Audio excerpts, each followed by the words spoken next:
Along the power spectrum, some of us are more blessed than others.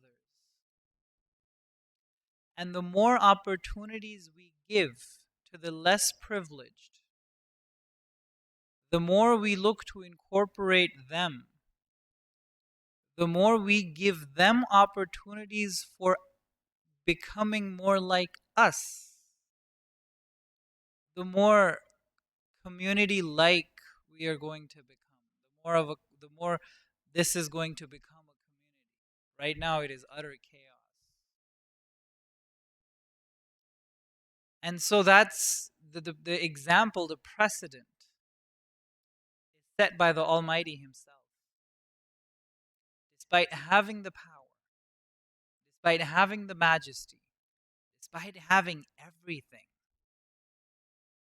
the opportunities that He gives, the chances that He gives, and to become closer to Him should necessitate that we pull others less fortunate, weaker, more dependent, closer to us, empower them. The way He dignifies human beings, the way He honors our individuality, the way He grants us freedom. In the same vein, those in our care, those in our vicinity, are granted freedom, dignity, honor, empowered. The way He looks to bring us to the best of our potential, rise up to be the best version of ourselves. We look to create those opportunities for those around us. Where husbands look to do that with respect to their wives, and vice versa. Where parents look to do that for their children. And then, when parents are in that dependent stage of their life, children look to do that for them. Where the rich and the powerful look to do that for the poor and underprivileged, to get them rights, to empower them, to liberate them. That's the community that Rasulullah sallallahu alaihi wasallam actually brought to life. Where people as far removed, where people as distant, as underprivileged, as Bilal radiyallahu ta'ala anhu became a leader, became a role model for generations to come. This was unprecedented in human history. Unprecedented in human history.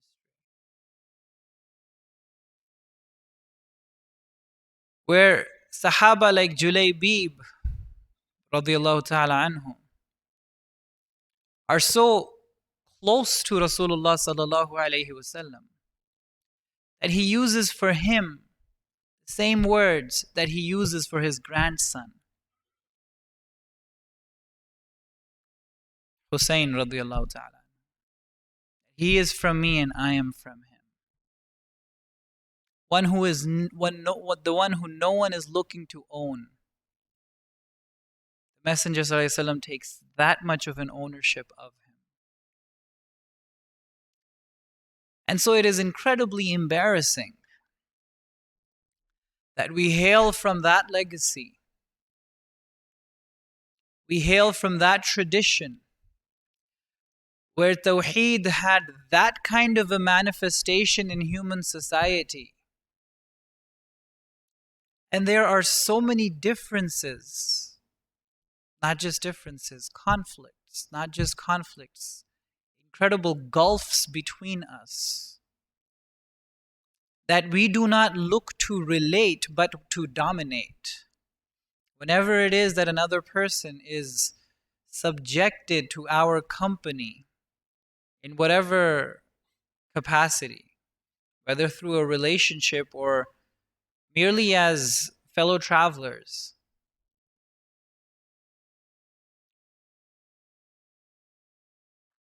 the priorities are such that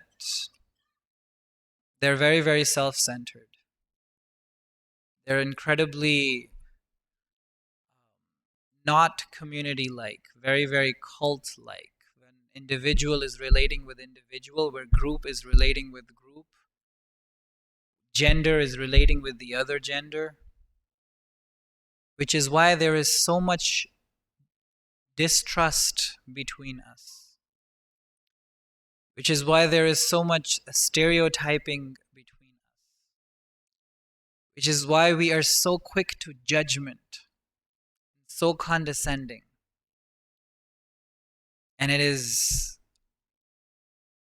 ironic that each of us does that in the name of God, in the name of Allah,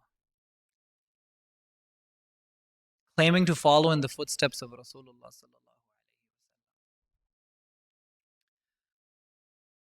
In any case, another opportunity in this month to undo that, to be able to identify the evil within ourselves, which engenders such differences.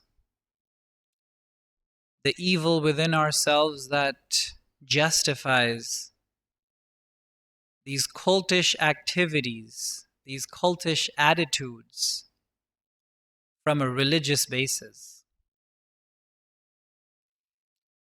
Another opportunity to identify how Rasulullah sallallahu alaihi wasallam's understanding of Tawheed, where he got it from, how it inspired for him to bridge these differences.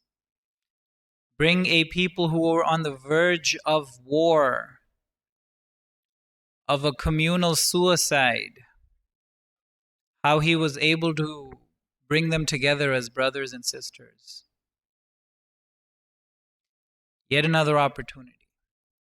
What I would recommend for those of you who are looking to participate in this program, however you're going to participate in it, whether it's going to be one session per night, 2 sessions, or all 3 sessions, whether it's going to be weekends or weekdays or 3 days a week, whether it's going to be something online, something live, or entirely online, however it is that suits your priorities and schedules. Everyone is different. Everyone has their own lives going on, and everyone has their own goals for this Ramadan.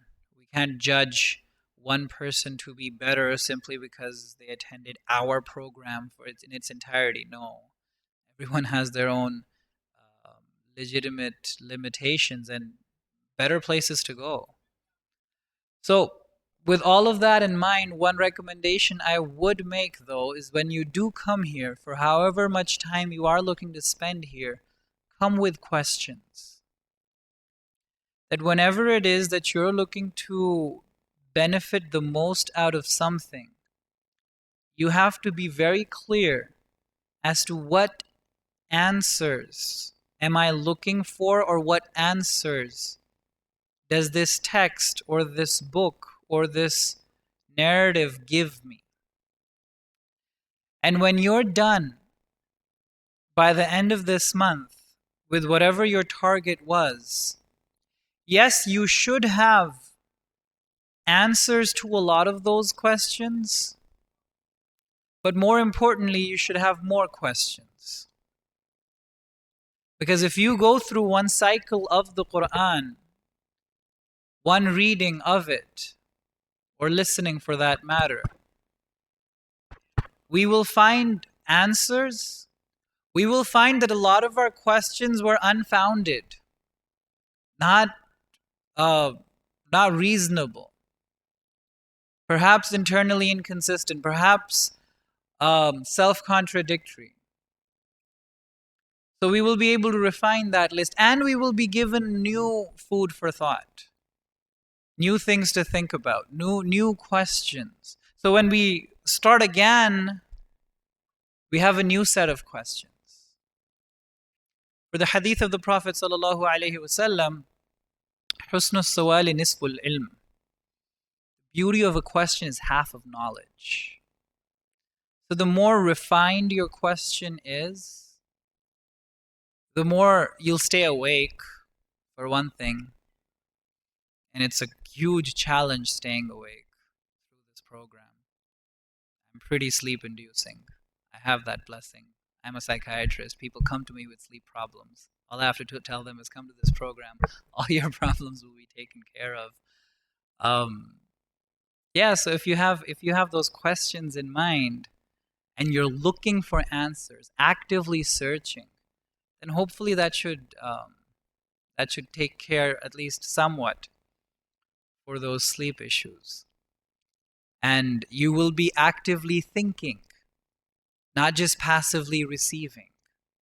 Understandably, the barakah, the blessings, the reward of being part of such gatherings is just for the sake of it a big deal. But we don't want to settle for just that. Because quite honestly, as a community, we've been settling for that long enough. Just get the reward for reciting, just get the reward for listening, just get the reward for being a part of that gathering. Allah in His mercy, in His generosity, in His magnanimity gives that reward. But we're kind of taking advantage of that and not taking it to the next level of actually growing beyond just the reward of what it has to offer for us emotionally, intellectually, for us as individuals and as a group, as a community. To take it to the practical level, take the lessons from there. And so for that, whatever text it is that you're reading, whatever book it is that you're reading, find out what questions it's answering. And so when you have that attitude with it, inshallah, the benefit will be exponentially more. Exponentially more. You have phones, you have tabs, you have pens and pencils and notebooks. Be active. You have them in your hand, all the more difficult to fall asleep, all the more difficult to not pay attention. You get something from it. Maybe you're just scribbling gibberish that you can't even read for yourself and you won't ever read again in your life. That's just fine. Just the habit of writing makes things register more. So, again, all of you are very welcome to this program. You are the life of this program. You are Ramadan Nights. You have been, most of you, very familiar faces from the past few years. We hope to be something of a community here, at least for this 1 month. We ask you to make dua for us. Remember all of us, every single person that you see and that you do not see, who made this program a possibility. Names that if I start listing, I will definitely forget. But every single person, from those financing it in bulk to those who ensure that there are no mosquitoes here when you come, and you leave with clean feet as much as possible. For even those segments of our community are manifesting attributes of Allah subhanahu wa ta'ala. That those who clean up our mess reflect an attribute of Allah, that Allah is the purifier. So we hope that we're able to see more of this. That we are made cognizant of attributes of Allah subhanahu wa ta'ala through the Qur'an, that we are able to identify them outside of the Qur'an. And that would become more of a personal relationship, inshallah. That our connection in our salawats, in our prayers with Allah, becomes more and more personal, more and more real. And we progress in that process as well. that the way we meet each other, the way we enjoy the company of each other, that our prayers become that mi'raj, where when we are praying, when we are in communication with Allah, it is as real or as close to being a real conversation as is possible for us. So again, Jazakumullahu khairan. We will formally begin tomorrow. I hope this was at least of some benefit, and we look to continue from the same vein tomorrow. سبحانك اللهم وبحمدك نشهد أن لا إله إلا أنت نستغفرك ونتوب إليك.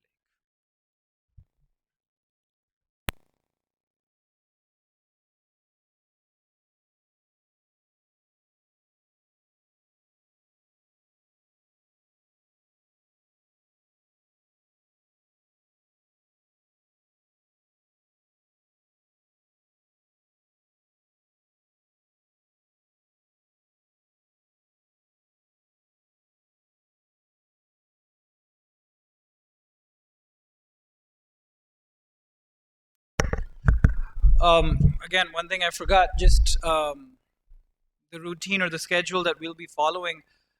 Tomorrow is going to be, tomorrow we'll be starting at 9 with Isha. We will not have an Arabic class tomorrow. Those of you who are interested for the Arabic class with Amir Suhail Sab, the Arabic class will begin first, after the first iftari, to be precise. Right? So there's a prerequisite that you have to have fasted one day and had iftar for you to be part of the Arabic class. The Arabic class will begin after the first iftar, to be precise. So not tomorrow. It will be day after tomorrow, right? The rest of it, our program after the Arabic class will be as it was the previous years. We will have 3 sessions right after Isha. Fard prayer, we will have our first session, then 2 Taraweeh, then another relatively longer session for an hour, hour 15 minutes. We'll paste those schedules as well. Then 4 Taraweeh, then another final session, possibly for half an hour or so, and then the last 2 Taraweeh and Witr. And we hope to be done by 1:30, inshallah. But since we have relatively longer nights, so don't be surprised if we take advantage of them and push it as just a little bit, just a tad bit, 10 minutes, 15 minutes here or there. So I hope you have that flexibility in mind. If that's too much of a problem for someone, please let us know and we'll try to remain within the time that we committed. Jazakumullah khairan once again.